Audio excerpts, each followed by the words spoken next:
Semua orang bilang Halo guys, kembali lagi bersama saya hanya di channel Cerita Horor Nusantara. Kali ini Mimin akan membawakan sebuah alur cerita film horor yang berjudul Primbon yang dirilis pada tahun 2023 yang lalu. Film ini seluruh benar-benar film yang sangat menakutkan menurut versi Mimin nih. Sepanjang adegan, banyak sekali kisah-kisah serem di dalamnya. Film ini bercerita tentang seorang perempuan yang tak percaya dengan Primbon hingga ia menghilang saat berada di dalam hutan demi membuktikan kepada ibunya bahwa ritual itu tak ada sama sekali, hingga wanita itu harus berakhir dengan sangat tragis. Lalu seperti apa ya guys kelanjutan dari film horor garapan dari negara Indonesia ini? Yuk langsung saja kita bahas ke alur cerita filmnya. Sebelumnya jangan lupa ya guys terus dukung channel baru ini agar channel Cerita Horor Nusantara ini bisa secepatnya berkembang dan selalu menghibur teman-teman semuanya. Dan selamat menikmati dan enjoy.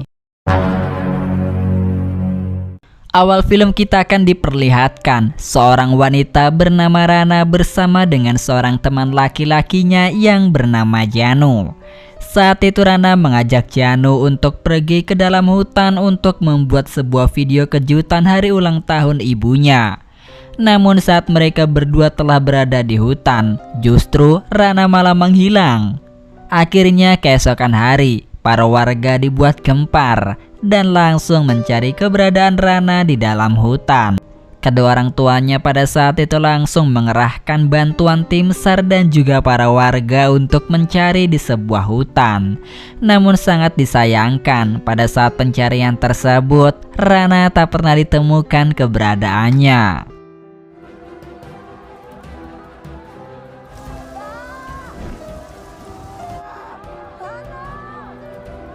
7 hari pun setelah pencarian telah usai, tim SAR dan para warga sudah mulai pasrah. Ayah Rana yang bernama Banyu pun saat itu mengucapkan banyak terima kasih kepada para warga dan juga tim SAR karena mereka telah membantu proses pencarian anaknya. Malam harinya kedua orang tua Rana langsung mengadakan tahlilan bersama, padahal jenazah anaknya belum ditemukan. Ternyata usut punya usut, keluarga besar Rana telah percaya dengan ramalan Primbon. Menurut buku Primbon, kehilangan Rana dianggap sial dan hilangnya Rana sudah dipastikan telah meninggal dunia. Dini selaku ibu kandung Rana, ia sangat yakin bahwa putrinya masih hidup dan belum mati. waktunya kok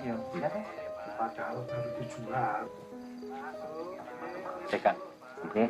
Dini kemudian mengingat kembali tentang Rana sebelum Rana pergi ke dalam hutan. Sebenarnya saat itu Rana telah berpamitan dengan ibunya untuk ke hutan karena ada sesuatu kejutan yang harus Rana berikan kepada ibunya sebagai kado ulang tahun. Namun ternyata sejak kepergian Rana ke hutan, ia sudah tak kembali lagi. Sementara itu Bude Nur selaku kakak paling tua dari Banyu mulai membaca buku Primbon untuk menentukan kapan tanggal hari kematian Rana yang tepat. Hingga akhirnya mereka telah sepakat bahwa tanggal kematian Rana sebaiknya terhitung setelah berakhirnya pencarian kemarin. Rana pergi hari itu dia akan celaka. Tapi kamu yang kalian lakukan ini apa? Dari dulu. Kalau gitu kita sepakati saja ya. Sedangkan Dini yang emang tak percaya akan ramalan Primbon tersebut, ia pun langsung memarahi kakak-kakak iparnya karena ia yakin bahwa Rana masih hidup. Saat mereka sedang berdebat, tiba-tiba saja datanglah Rana ke rumah itu. Padahal pencarian mereka selama 7 hari berturut-turut tak membuahkan hasil sama sekali. Namun justru kini Rana datang pulang ke rumahnya. Hal itu tentu saja membuat kakak iparnya langsung curiga dengan kedatangan Rana.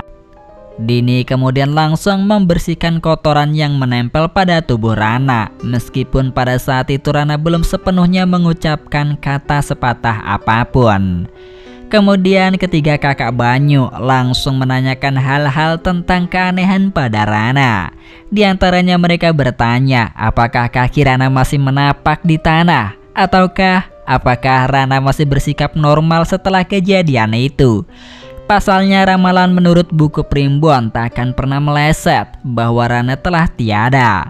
Hal itu tentu saja membuat Banyo langsung marah. Karena baru saja Rana pulang, mereka telah berpikiran yang tidak-tidak. Malah dirusui kayak gini tuh gimana? Itu Rana tidak mungkin salah. Mikirmu dulu, Mbak. Mikirmu dulu. Lalu saat itu Dini menyuruh anaknya yang kedua yang bernama Tari untuk memberikan handuk kepada kakaknya. Saat itu Tari pun langsung pergi ke kamar mandi untuk memberikan handuk kepada kakaknya itu. Tari saat itu memanggil-manggil nama kakaknya. Akan tetapi pada saat itu Rana tak menjawab panggilan dari Tari sama sekali. Namun di kamar mandi tersebut masih terdengar suara percikan orang mandi. Hingga akhirnya Tari mencoba memberanikan diri melihat ke bawah sela-sela pintu. Disinilah Tari langsung dibuat sangat ketakutan. Pasalnya kaki Rana tak menapak di tanah.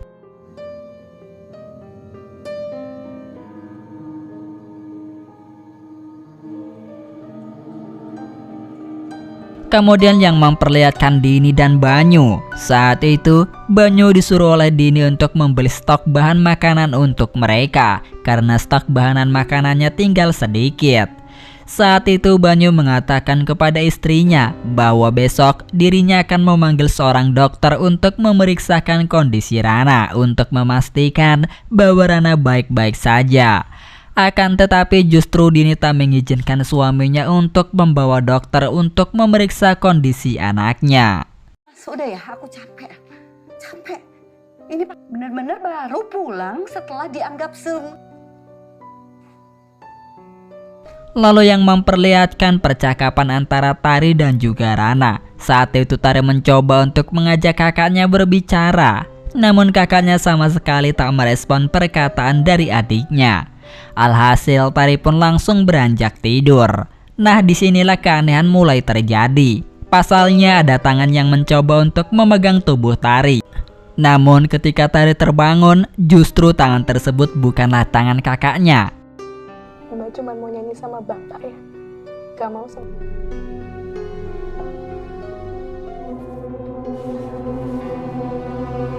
Sementara itu, pagi-pagi buta, Banyu akan segera pergi ke pasar untuk berjualan ikan.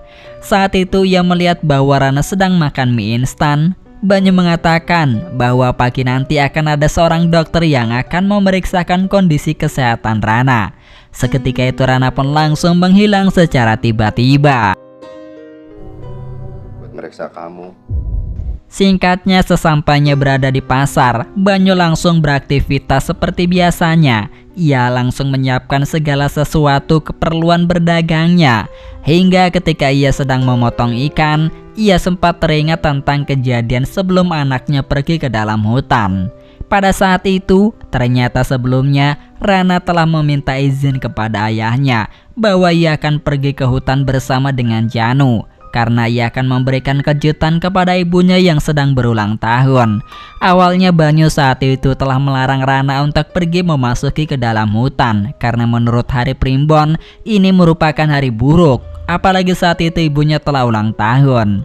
Namun karena pada saat itu Rana telah memaksa ayahnya untuk diberi izin, yang akhirnya Banyu pun langsung memperbolehkannya karena Rana telah berjanji akan membantunya berjualan ikan di pasar. 50.000 saja. Ini dalamnya yang luka. Nah ya itu. Gimana Rana? Kemudian pagi harinya yang memperlihatkan Janu yang terlihat sangat ketakutan. Lalu tak berselang lama Janu telah bertemu dengan Tari. Ia mengatakan kepada Janu bahwa kakaknya telah kembali. Sontak saja Janu pun langsung dibuat sangat gemetaran dan terkejut. Kemudian ia pun langsung segera pergi dari tempat itu. Sedangkan di tempat lain yang memperlihatkan Budenur, Budening yang sedang mempersiapkan sesajen untuk menjebak Rana. Bila keesokan harinya sesajen ini telah berubah menjadi busuk, maka sudah dipastikan Rana bukanlah manusia yang sesungguhnya. Lalu Budening langsung pergi menuju ke rumah Rana. Saat itu, setelah Bu Dening telah berada di kamar Rana, ia langsung meletakkan sesajen tersebut di kolong kasurnya. Dan tiba-tiba saja Rana yang sudah berada di kamarnya. Bu Dening kan yang suka kepangin Rana. Rana kemudian langsung minta kepada budenya untuk mengepang rambutnya. Nah, disinilah saat Bu Dening sedang mengepang rambutnya, tiba-tiba saja kulit kepala Rana mengeluarkan belatung. Yang hal itu tentu saja membuat Bu Dening langsung pergi sambil ketakutan setengah mati. Saat itu ia pun langsung menemui saudaranya Bu Desri dan menceritakan semuanya kepadanya. Disinilah keanehan satu persatu mulai terjadi. Pasalnya, Janu yang sedang berada di perpustakaan langsung diteror oleh Rana hingga membuat Janu ketakutan. Kemudian teror tersebut langsung menghantui kakak perempuan Banyu satu persatu. Untungnya saat itu, Bu Denur langsung menyadarkan mereka berdua dengan jampi-jampi dari buku primbon. Roh jahat dari Rana.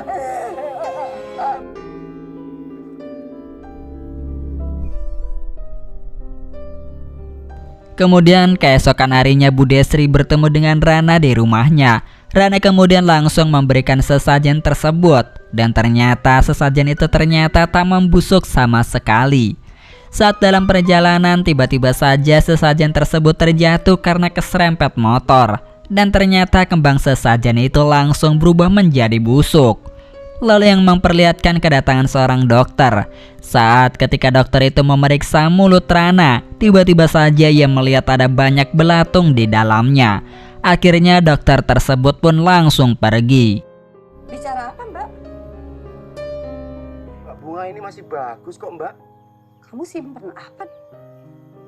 Gak masuk akal buat saya. Pada malam harinya tiba-tiba saja Rana ingin ikut bersama dengan Banyu untuk menjual ikan di pasar. Singkatnya, sesampainya mereka di pasar, seluruh para warga yang berjualan langsung dibuat sangat ketakutan. Pasalnya mereka melihat jika Rana ada di mana-mana. Tentu saja para warga pun langsung dibuat bulu kuduknya langsung merinding.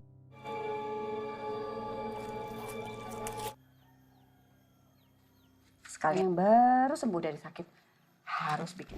Setelahnya, yang memperlihatkan Janu yang sedang berada di perpustakaan. Di sana ia mencoba untuk mencari berbagai sumber informasi tentang kematian di hutan.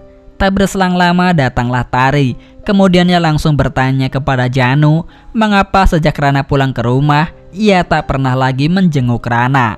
Janu akhirnya bercerita kepada Tari bahwa yang ada di rumahnya bukanlah manusia dan juga bukan Rana. Karena kemungkinan besar orang yang telah hilang di dalam hutan, kemungkinan selamatnya hanyalah 10% saja.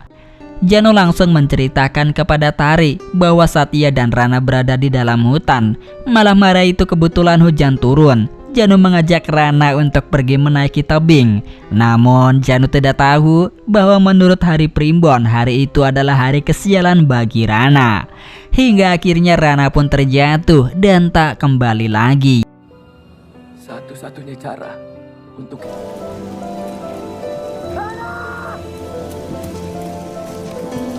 Gimana? Malam harinya Bu Denur langsung mengumpulkan orang-orang yang ada di rumahnya bahwa kini sosok Rana telah membawa lebih banyak lagi makhluk halus. Tak berselang lama datanglah Rana yang membawa ketupat ke rumah mereka. Bu Nur saat itu mengatakan kepada Rana bahwa besok mereka harus melakukan upacara ruatan untuk membuang sial. Hingga pagi hari pun telah tiba, mereka akan segera melaksanakan ruatan kepada Rana. Sedangkan Janu dan Tari pun pergi ke dalam hutan untuk mencari jasad si Rana. Karena konon katanya bahwa jika ada orang yang sedang diruat, maka jasadnya yang menghilang akan kembali muncul. Setelah Rana telah menjalankan sebuah proses dari ruatan, disinilah akhirnya Rana mulai terungkap jati dirinya yang asli. Ternyata dia bukanlah Rana, melainkan Dedemit penunggu di dalam. Ternyata dia bukanlah Rana, melainkan Dedemit penunggu hutan. Hingga di sanalah para setan demit berkumpul jadi satu dan membuat para warga kesurupan massal.